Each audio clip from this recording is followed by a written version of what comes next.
Good morning, जय Hind, Vande Mataram dear students. आप लोगों का हमारे यूट्यूब चैनल ट्रिकी इंग्लिश में बहुत बहुत स्वागत है। मेरे भाई, अगर मेरे यूट्यूब चैनल पर पहली बार आए हैं तो आपसे रिक्वेस्ट है कि आप मेरे चैनल को सब्सक्राइब और लाइक और अपने मित्रों में शेयर ज़रूर कर दीजिएगा, जिससे आपके भाई और बंधु जो हाई स्कूल में इस बार परीक्षा देने जा रहे हैं उनको भी मॉडल पेपर में सुविधा मिल सके, मॉडल पेपर हल करने में। चूँकि और इस वीडियो को आप स्किप मत करिएगा। इस वीडियो को अगर आप देख लेंगे तो मेरी गारंटी है कि आप 20 नंबर आपका पक्का हो जाएगा, क्योंकि मैं यहाँ पर सेक्शन ए और सेक्शन सी को कवर करूँगा, जिसको टोटल मिला करके आपके 20 नंबर पक्के हैं, इसमें कोई डाउट नहीं है। तो चलिए स्टार्ट करते हैं without delay. Let's start our topic. आज हमारा टॉपिक है हाई स्कूल का मॉडल पेपर नंबर 1। जैसा कि डियर स्टूडेंट्स आप लोग जानते हैं कि आपका क्वेश्चन पेपर 4 भागों में बटा रहेगा, तो आप लोग डरिएगा मत। तो आप लोग पहले पेपर को समझ लीजिएगा, 4 भाग में बटा है, तो section A, section B, section C, section D. तो सबसे पहले आप सेक्शन सी को उठाएंगे, जिससे आपको अच्छा ग्रामर पर आप पकड़ बना कर दिखा देंगे, तो आपके एग्जामिनर जो है आपको समझ लेगा कि आपके पास नॉलेज है, उसी के अनुसार आपकी कॉपी चेक करता हुआ अच्छा नंबर देता हुआ चला जाएगा। ये बात को ध्यान पर रखिएगा।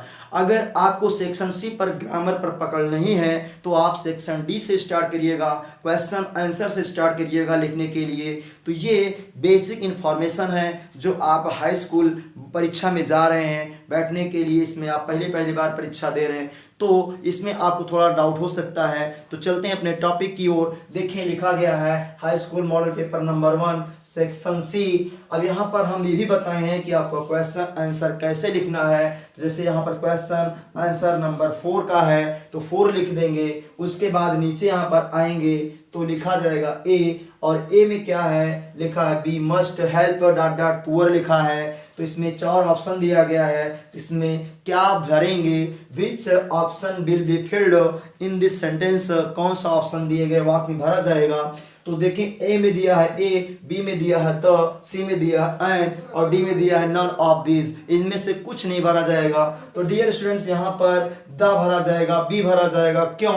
अगर पूछें क्यों, यहाँ पर आ भी भरा जा सकता है, बट इसके बाद में अगर यहाँ पर मैन जुड़ा होता तो यहाँ पर आ लग सकता है, क्योंकि अगर ये हमारा पुअर शब्द एडजेक्टिव होता है और एडजेक्टिव के बाद में यहाँ पर क्या लगाना है, नाउन लगाना है। अगर ए लगाएंगे तो अब बताएंगे कि जब दा लगेगा तो क्यों नहीं लगेगा, क्योंकि एडजेक्टिव का बहुवचन बनाने के लिए दा का प्रयोग किया जाता है।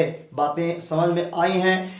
एक लगाने पर एडजेक्टिव के साथ पक्का है नाउन जोड़ना पड़ेगा, और द लगाने पर एडजेक्टिव ऑटोमेटिक बहुवचन बन जाता है। इसलिए आपको यहाँ पर मतलब द फिलअप करना है। लेकिन क्वेश्चन लिखेंगे कैसे, तो यहाँ पर बी नीचे आंसर में लिख देंगे बी मस्ट हेल्प, और इस अक्षर को आप ब्लैक पेन से लिख देंगे we help the, we must help the poor. Man यहाँ पर नहीं रहेगा, मैन यहाँ पर गलत है, चूंकि आर्टिकल खुद ही बहुवचन बना दिया है। तो अगला क्वेश्चन है मेरा बी वाले पर आएंगे।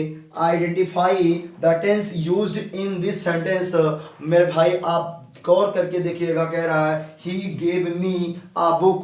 तो हाई स्कूल में 99% मेरा दावा है डियर स्टूडेंट्स कि पास्ट इंडेफिनिट ही पूछता है।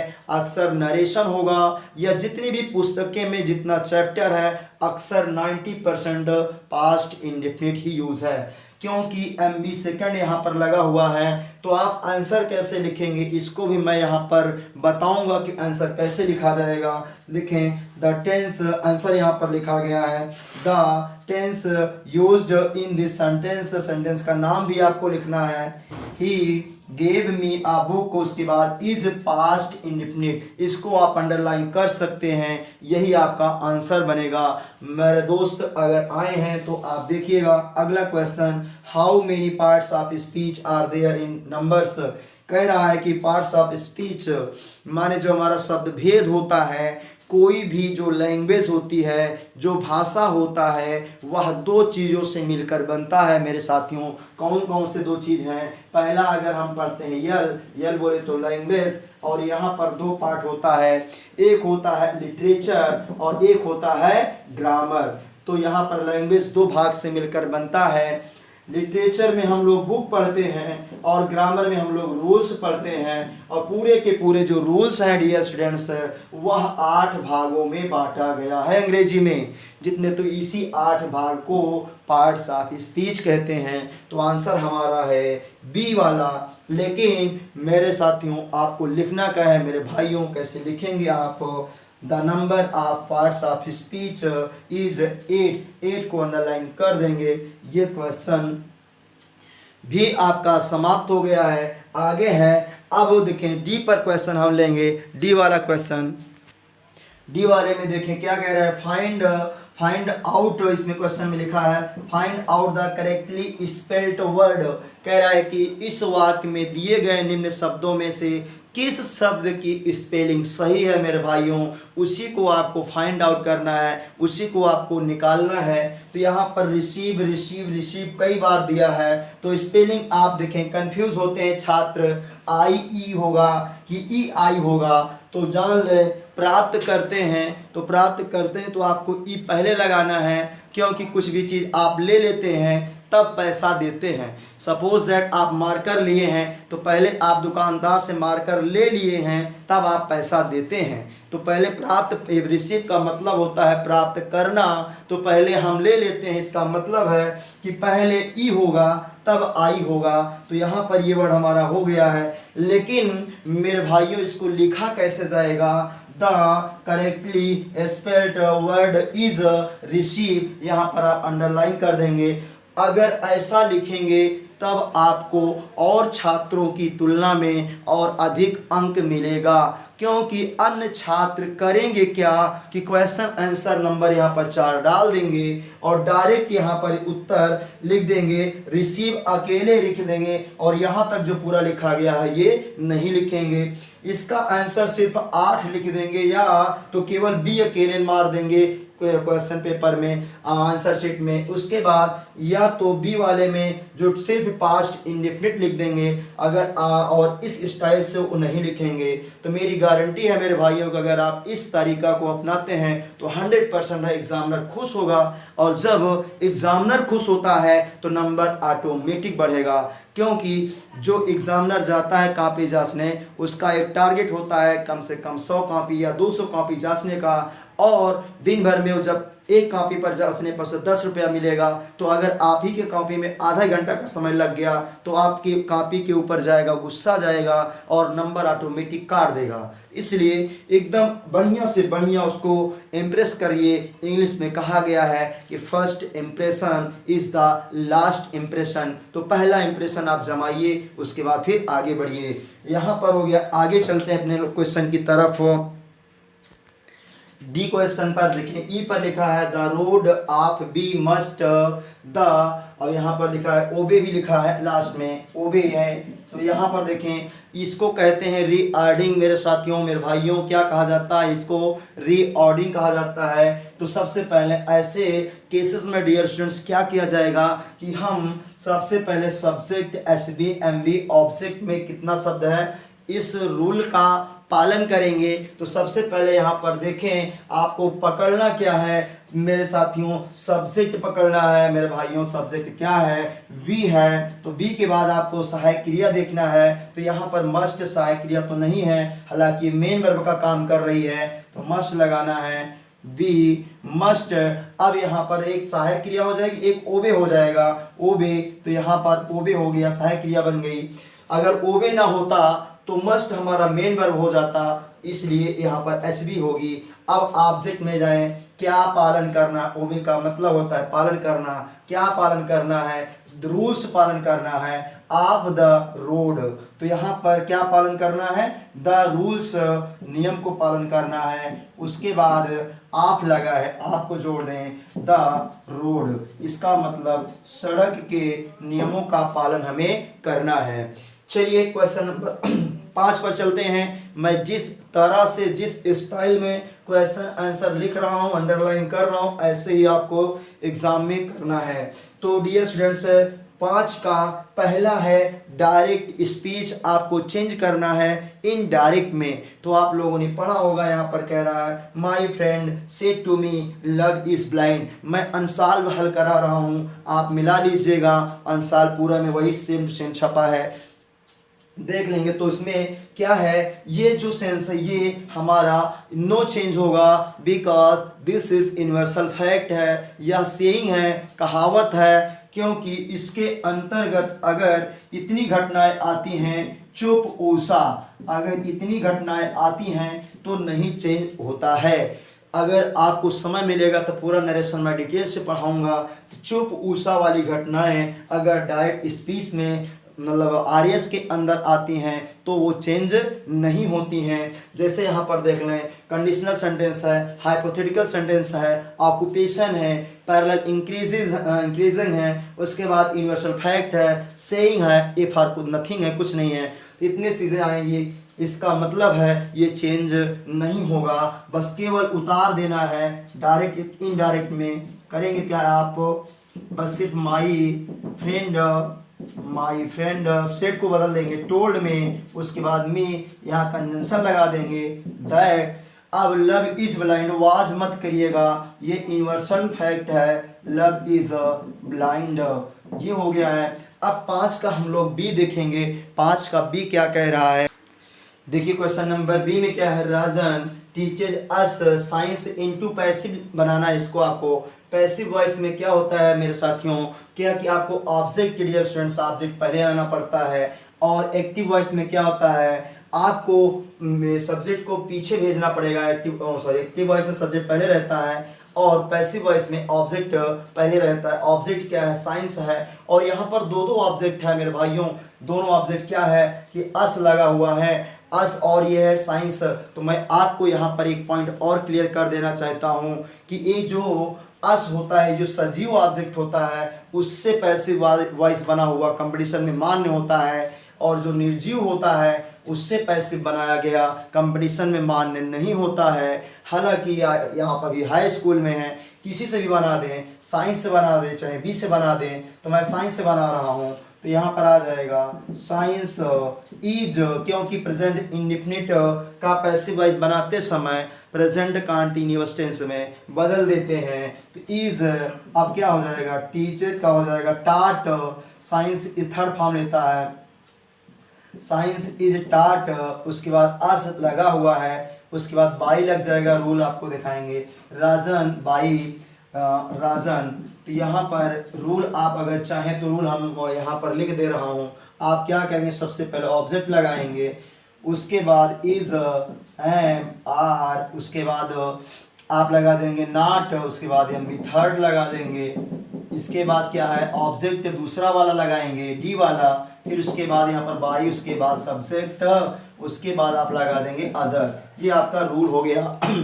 तो चलिए अगला है, the teacher said to Mohan look at the board, sir I shall be careful in future replied he, punctuate the sentence. इसको मेरे भाइयों का मतलब, मेरे भाइयों इसका कहने का मतलब यह है कि ये वाक्य गलत तरीके से लिखा गया है। आप उसको जहाँ पर फुल स्टॉप मांगे, जहाँ पर कैपिटल लेटर मांगे, उसी के अनुसार आपको रख देना है। तो करना क्या है, आपको अगर नरेशन आता है डायरेक्ट स्पीच में, उसी पर आपको रखना पड़ता है। तो चलिए देखें, द टीचर का स्मॉल से पहले टिक स्मॉल में है, हम इसको कैपिटल में लिख देते हैं। टीचर तो कोई दिक्कत नहीं, वैसे ही रहेगा, उसके बाद सेट भी वैसे रहेगा, टू भी रहेगा, मोहन का यम स्मॉल से है तो हो जाएगा कैपिटल से मोहन, उसके बाद फिर यहाँ कॉमा लगता है, फिर डैश, यहाँ पर अगर से डबल कॉमा बनता है, अगर आप डबल कॉमा ना बना इन्वर्टेड कॉमा तो छाछट लिख दिया करें, बन जाएगा। उसके बाद तो क्या है यहाँ पर, मोल्लू को कैपिटल पहला अक्षर कैपिटल से देख लेना, लो को, उसके बाद एट द बोर्ड, ये तो टीचर ने बोला था, फुल स्टॉप कॉमा क्लोज हो जाएगा। फिर अगला क्या है, अगला कह रहा है सर, तो यहाँ पर देखिए ये जो रिप्लाइड मोहन वाला है वो कह रहा है कि सर, ये फिर कॉमा देंगे, आई कैपिटल से लिखा जाएगा, सेल स्मॉल में रहेगा, बी केयर, उसके बाद full, careful in future full stop comma comma करेंगे, यहाँ डबल इनवर्ट के कॉमा क्लोज करेंगे। उसके बाद रिप्लाइड ऐसे लिख देंगे, रिप्लाइड ही, तब जा करके आपका ये 1 नंबर कंप्लीट होगा। ये थोड़ा सा डिफिकल्ट था पंक्चुएशन, बाकी और वाक्यों में आसान ही आसान रहेगा, पूरा का पूरा आधारित रहेगा नरेशन पर, लेकिन थोड़ा सा ये कॉमा क्लोज करते समय और स्टार्ट करते समय ध्यान देना कि ये कॉमा और ये कॉमा तू टच ना कर जाए, कि यहाँ से स्टार्ट मत कर देना, ये गलत हो जाएगा, बीच में गैप रहना चाहिए। जैसे मेरा यहाँ पर इसके ऊपर मत चढ़ा दीजिएगा, नहीं तो गलत हो जाएगा। अगला क्वेश्चन लेते हैं डी, इसको भी ब्रैकेट में कह रहा है कि रीऑर्डरिंग। तो जब भी रीऑर्डरिंग आए मेरे भाइयों, आपको करना क्या है, सिर्फ सब्जेक्ट पकड़ना है। सब्जेक्ट इसमें क्या है, ही लिखा है, तो सबसे पहले आप क्या लिख देंगे, ही यहाँ पर लगा देंगे, ही, उसके बाद सहायक क्रिया हैड लिखा है, ही हैड, उसके बाद गॉन एम बी थर्ड लिखा गया है। उसके बाद फिर जहाँ जाते हैं ही हैड नॉट लिखने पर है, एम बी से पहले नॉट भी है, ही हैड नॉट, उसके बाद गॉन, उसके बाद टू, जहाँ जाते हैं कहाँ गया है, दिल्ली गया हुआ है, फिर उसके बाद स्टडे ये आपका आएगा। तो ये हो गया मेरा। 5वें नंबर पर देखेंगे, ई पर देखेंगे, कंप्लीट द स्पेलिंग, स्पेलिंग पूरा करना है, तो ये लिखा है गिल्टी, यहाँ पर आप भर देंगे यू और आई, तो आपका, लेकिन आप आंसर कैसे लिखेंगे, आंसर कैसे लिखेंगे, तो आप लिखेंगे इसका आंसर बी वाले का, तो थोड़ा सा यहाँ पर आंसर मैं दे रहा हूँ, ऐसे लिखेंगे आंसर, तो द ऐसे लिखेंगे, द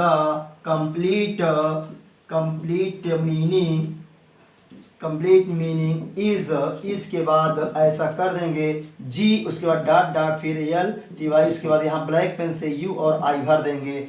ऐसा करने से मेरे डियर स्टूडेंट्स क्या होगा कि एग्जामिनर के ऊपर थोड़ा ज़्यादा प्रभाव पड़ेगा, जिससे खुश होगा, अगर खुश हुआ तो नंबर ज़्यादा बढ़ना तय है। तो चलिए, मेरा क्वेश्चन 5 कंप्लीट हो गया है। क्वेश्चन नंबर 6 में है आपका ट्रांसलेशन, उसको मैं कवर करा रहा हूँ, तो उसके बाद फिर सेक्शन ए पर चलेंगे। देखिए क्वेश्चन नंबर 6 में ये हमारे लिए ट्रांसलेशन है, पैसेज है जो 5 नंबर का आएगा। तो मैं पहले से बताया हूँ, आप लोग देख लीजिएगा। पहले वाक्य का स्टार्ट करते हैं, वृक्ष हमारे देश के अमूल्य निधि हैं। तो यह वाक्य हमारा वर्ब टू बी का है, तो ट्रांसलेशन हो जाएगा द ट्रीज आर। अब यहाँ पर देश के अमूल्य, अमूल्य का मतलब एक लोग होता है प्राइसलेस होता है डियर स्टूडेंट्स, लेकिन मेरे साथियों जब प्राइसलेस लगा दिया जाता है उसका मतलब कोई कीमत नहीं होता है, मीन्स उसका वैल्यू विहीन हो जाता है। तो इसलिए जब उसकी अनमोल कीमत है तो इनवैल्यूएबल का प्रयोग किया जाता है मेरे साथियों। तो यहाँ पर the trees are invaluable, invaluable का यूज होगा। आर इनवैल्यूएबल, खजाना का, निधि का मतलब खजाना है, ट्रीजर है, डबल ट्रीजर। उसके बाद आप आवर कंट्री है, हमारे देश के हैं, आप आवर कंट्री। इतना लंबा हो गया ट्रांसलेशन। अब देखिए आगे क्या कह रहा है, वृक्ष हमें केवल ईंधन व फल ही नहीं देते, वे बल्कि इमारती लकड़ी भी देते हैं। तो यहाँ पर देख लें, the trees give us not only, यहाँ पर देख लें not only, हमें क्या नहीं देते हैं, पहले आपको ईंधन, तो फेल हो जाएगा, कामा फ्रूट हो यहाँ पर हो गया है, बल्कि यहाँ पर लिखा गया है बट आल्सो क्या देते हैं, बट आल्सो इमारती लकड़ी भी देते हैं, बट आल्सो क्या हो जाएगा, इमारती लगेगा तो बिल्डिंग वुड हो जाएगा, इमारती लकड़ी देते हैं। ये हो गया है हमारा। तो यहाँ पर देखें और आगे भी चलना है, हमें अधिक से अधिक पेड़ लगाना चाहिए, वृक्ष लगाना चाहिए। तो डियर स्टूडेंट्स यहाँ पर शुड का यूज़ है, तो यहाँ पर देखें बी शुड, अब यहाँ पर लगाने की मीनिंग, अब लगाने की मीनिंग यहाँ पर प्लांट होगा, चूंकि और जैसे लगा पेड़ लगाने के लिए प्लांट होगा। जितने भी हम छोटे छोटे पौधे लगाते हैं, टमाटर, आलू, टमाटर, गोभी, अब यहाँ नरम कल्ला, जितना मिर्चा, जितना भी लगाते हैं, सब के लगाने की मीनिंग, पौधा लगाने की मीनिंग क्या होगा? प्लांट होगा।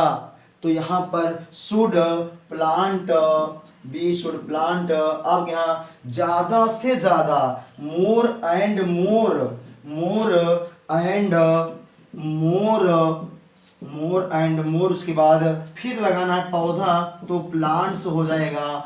अब आगे है अनावश्यक रूप से पेड़ों को नहीं काटना चाहिए। यहाँ पर हमारा वी शुड नॉट, यहाँ पर कहें बी कहाँ से आ गया? करता छुपा है। We should not cut the trees, cut the trees. अब यहाँ विदाउट एनी नीड, बिना किसी ज़रूरत के, विदाउट एनी नीड, बिना किसी ज़रूरत के हमें पेड़ों को नहीं काटना चाहिए। तो ये हो गया डियर स्टूडेंट्स, आपका सेक्शन सी कंप्लीट हो चुका है। आपको वीडियो कैसा लगा है, पूरा वीडियो रिवाइज कर लीजिएगा, बार बार देखिएगा। अगर नहीं समझ में आता है तो कमेंट करिएगा, और पूरे 15 मॉडल पेपर का मैं आंसर आपके यूट्यूब चैनल पर मैं अपलोड करूँगा और आप लोग देख लेंगे। तो यहाँ तक आप लोगों ने वीडियो देखा, इसके लिए बहुत बहुत धन्यवाद। जय हिंद, वंदे मातरम। आप लोग ऐसे ही वीडियो को देखते रहिए, तब तक के लिए थैंक यू सो मच।